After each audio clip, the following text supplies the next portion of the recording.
You're listening to Keeping It 100 with Mel and Bruce, sponsored by the 100 Black Men of Las Vegas.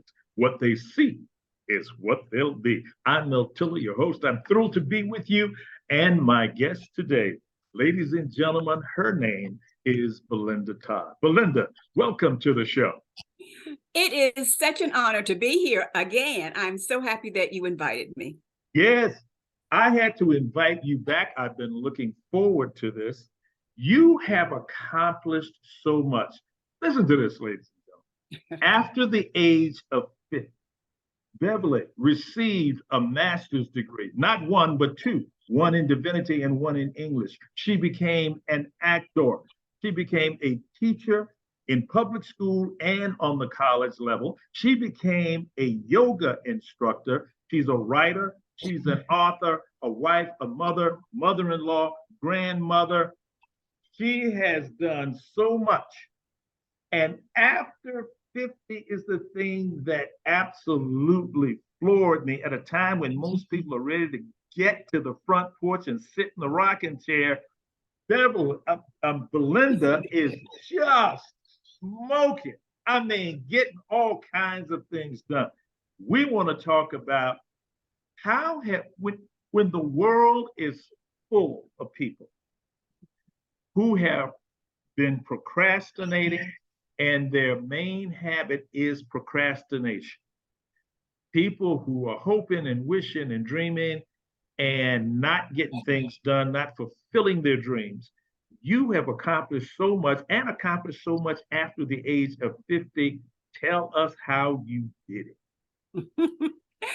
So, Mel, I don't know who this Beverly is that you got on your mind. You've done that a couple of times today. Okay, I'm going to have to stop that one. But let me just tell you two things. I was born with natural curiosity, and I have learned to do things through the fear, because fear will come up, but I have learned that I can walk through the fear. It's like in the Bible, it says that I should fear no evil, and that I can walk through the valley of the shadow, because usually fear is a shadow. Yes. You know, especially the fear of doing things. Now, sometimes we have genuine fear of situations, but mostly the fear of doing things is about it's just that, a fear. So that I love that, and I love that you're addressing fear. A long time ago, I learned this: fear, F-E-A-R, false evidence appearing real. I'm glad you said that, because I thought about that. Yes, absolutely. False evidence appearing real. Can I tell you a quick story? Sure. I went to Peru this summer, and two things that I did that I felt really excited about. I hiked Machu Picchu, and that was great effort for me. Yes. But I also experienced a sweat lodge. Now, I had read about sweat lodges, and it appeared to be something I really wanted to do, but I had a lot of fear about that. Tell us exactly what a sweat lodge is. Oh, a sweat lodge is going into a tent with a fire in the center. Large stones are put there, and the smoke comes up, but it creates a really hot environment. And I think I was there with about, I don't know, 8 other women. And it is to release and let go. It's a spiritual experience. For me, it was anyway. And we get to bring up, we might be given a question to ponder or a meditative word, but you stay in for, I can't even remember. It was over an hour, wow. I think. Wow. Okay, that's now a long they did time. At some point they stopped and they let a little air in, and you could we were crowded in there, but people have died. I've read about these places out west where people have died. Yes. And so I knew that I didn't think it was a possibility for me. At least I was hoping it wasn't. But I had a lot of apprehension about that. And that was my biggest fear for a couple of days. And I got in that thing, and it was like a glorious experience. It was wonderful. It was such a releasing of things from the past, things Yes. that I felt tight. It was, it's like it allowed my heart to open. So it was a spiritual experience. But the real point of this is that I had so much fear about doing it, and it was really pleasurable. And you did it anyway.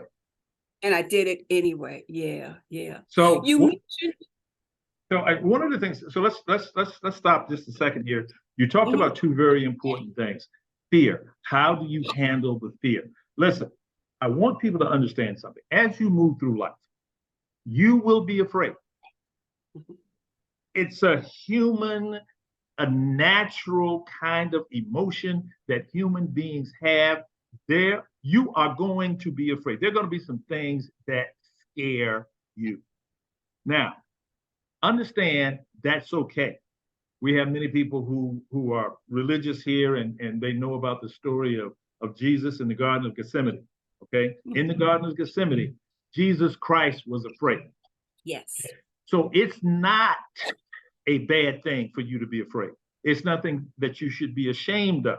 However, don't let the fear stop you. This is one of the main things that Belinda's talking about, is that you must move through that fear. Recognize it, understand that it's okay. You're not the only one who's been afraid. Even Jesus Christ was afraid.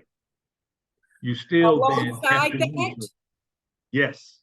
Alongside fear, its close relative is anxiety.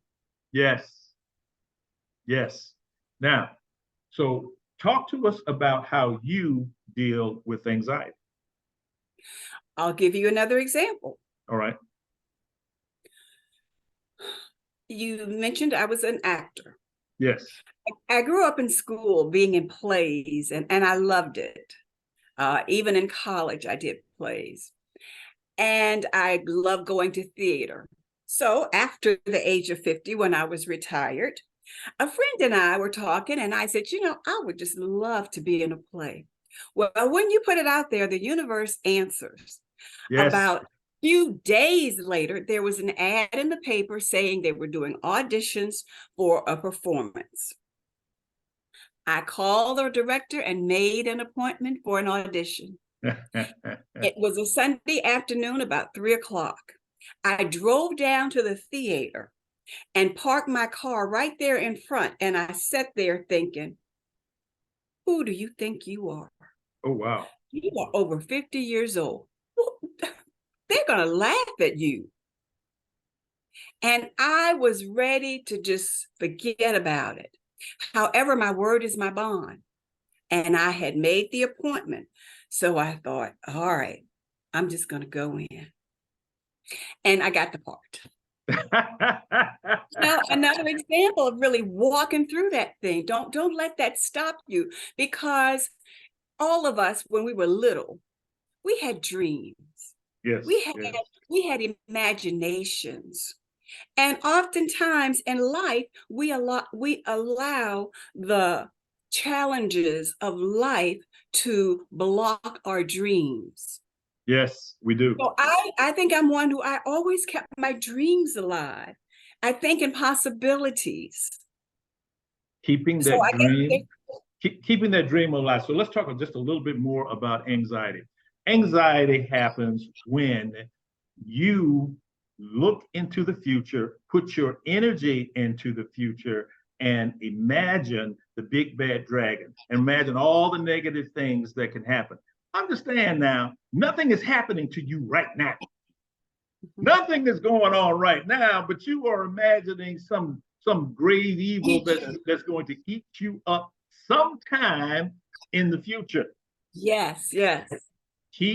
Remember, the only power that you have is right now. You can't live in the past, because when you live in the past, then you wind up being sad and depressed. When you live in the future and you put your energy in the future, you wind up with a great deal of anxiety. All of those are fearful emotions. Your power lies right now. In the now. In In the now. present.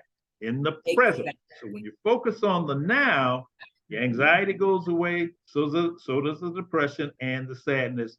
Remember this, live in the now. Okay, your next But it's point. hard to do, Mel. That's not always easy. No, And that's where the meditation and the yoga play an important part. meditation and yoga are very good for bringing you into the present, allowing you to live in the moment, allowing you once again to live in the moment. Those who live in the past tend to be sad and depressed. Why? Because you have no power in the past. You can't change anything. Right. Those who live in the future have a great deal of anxiety. Why? Because you can't do anything in the future. Your power resides in the now. And tools that will help you stay in the moment, yoga and meditation. Go ahead. Yeah, there are perhaps other practices as well, but you have to find for yourself what it is that brings you peace, that brings that stillness to your mind. Yes. Otherwise, that monkey chatter, that brings on the anxiety. But I have found, so I was thinking about that thing. What is it? How did I do these things? Well, I always had a vision of what I wanted my life to be like. And I found out that I needed to be persistent. Yes. I needed to, and I found out that I worked, well, let me go back. I worked for Delta Airlines. It was an airline of excellence. And I would watch the way they do things. They always went that extra step. And they wanted us as flight attendants to do that as well. So that was my training. I learned that you have to give a little bit more. Yes. Of course, being a Black woman, we've always kind of known that too. That's another discussion, but that is absolutely true. Yes. So it's like, what is the next thing I can do that is going to be of service to someone? If you come to my house, how can I make you feel more welcome? If I'm operating out in the business world, then what is it I need to do? What can I do with my classes to make them a little bit better than those down the street or somebody else's? And so that's, I think, how successful people in business operate. I love this. So let's stop and talk about this for just a second. All right. You mentioned persistence. Ladies and gentlemen, anybody who has ever achieved anything of note had the quality of persistence. You cannot achieve greatness without persistence. You know of no one who has ever done anything worthy of talking about who was not persistent. Why? Because you will fail. Why? Because it is going to be difficult. Why? Because it's going to be hard. Why? Because you must endure and you must overcome. That's the way the world works. Kobe Bryant was a great example of that. His practice, his work ethic toward perfection. Coco Gauff, my goodness. Yes, and yes. Something else to that too, a sense of joy in what she was doing. She was operating in the now. Yes. As we just talked about. Yes. Yeah. So we talked about a number of things. What we also find is that people who achieve great success, they're also curious. They want to know. They want to know what's around the corner. They want to know. They test themselves. They want to know, what can I accomplish? Not sitting here thinking about it, but what can I actually get done? And they're curious about it. What will it take? How long will it take me to do this? How hard will it be? Can I climb that mountain one more time? Curiosity is an important piece to achieving extraordinary success. I believe that people don't stop to see the miracles just all around them. We walk through life with blinders on. But when, I have a habit of talking to people. I had a conversation the other day with a young lady in the supermarket. I had seen her at a workshop we'd both been to. In fact, I had been a presenter. And I started talking to her. We must have talked for 30 minutes. We had both come to find out she'd been a flight attendant for American. I'd been a flight attendant for Delta. And then we had not even exchanged names. When we did exchange names, she said, oh, you used to go to Richmond Christian Center. I remember you. And we just kind of opened up doors. You don't have those kinds of fun, I call them God winks. You don't have those experiences if you're not open to people and the things around you. So that's another thing. Just be open. Look for the miracles. I love that. I absolutely love that. All right, we're going to do a recap because I don't want to give people so much that they just cannot handle. But this has been a masterclass in how to achieve extraordinary results. I greatly appreciate that. We have talked about curiosity. Be curious about the things that are going on. Curious about the things that are around you. You're going to face fear. Being afraid, there's nothing wrong with it. It's a natural state. The issue is that fear is false evidence appearing real. You just simply have to move through it. Yes, it takes courage, but you have the courage, you have the ability to do that. Don't let fear stop you. Then we talked about anxiety, living in the future, imagining the big bad wolf and imagining all those monstrous things that can happen to you. Live in the now and go do your thing and enjoy your greatness. Persistence.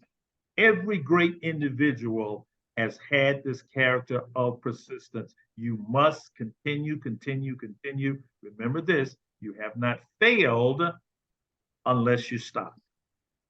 You have not failed unless you stop. Every time a challenge gets in front of you, you learn something. Every time you go over, through, around a challenge, you learn something. Continue to be persistent. Go that extra mile. We always appreciate individuals who go the extra mile.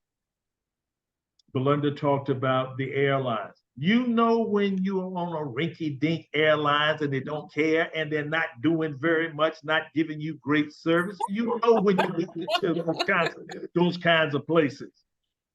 She felt good about her place of employment because they went the extra mile. Everybody feels good about being around somebody or some organization that goes the extra mile. And it sets a great example. Stop and see the beauty. We live in a beautiful universe. Stop, look up at the sky. Stop, look around you and see all the greatness there is and all the magnificence there is around you. You're passing by greatness and wonder every single day. That's right. I tell people this, listen, count your blessings. I have never been at a point in my life when if I stopped and counted my blessings, I had more blessings than there were challenges. And I don't care how bad the day was, and there have been some bad days. Always stop and count your blessings because your blessings are far, far, far, far more than your challenges. And talk, be open to people, be open to all the gorgeous and great things that are happening in your life every day. Problem is, we shut ourselves off and we ignore them. Belinda, I'm going to give you the last word. What is the last thing you'd like to leave our listening audience with? The last thing, Mel, perhaps is the biggest thing, and that is trust God. Love that. You know, maybe I don't know what your belief is, but everybody believes in, I believe that they believe in God. They may call it something different. They may call it source or universe or whatever. Yes. But you have got to believe that there's something bigger than you out here, and trust in that God that you believe in to guide your path. Ladies and gentlemen, we've been talking with Belinda Todd, the Reverend Belinda Todd, and she has been talking to us and just laying some beautiful gems on us about how to be successful in life, how to achieve your dreams. And you've heard it here on Keeping It 100 with Mel and Bruce, sponsored by the 100 Black Men of Las Vegas. What they see is what they'll be. And my name is Mel Tiller.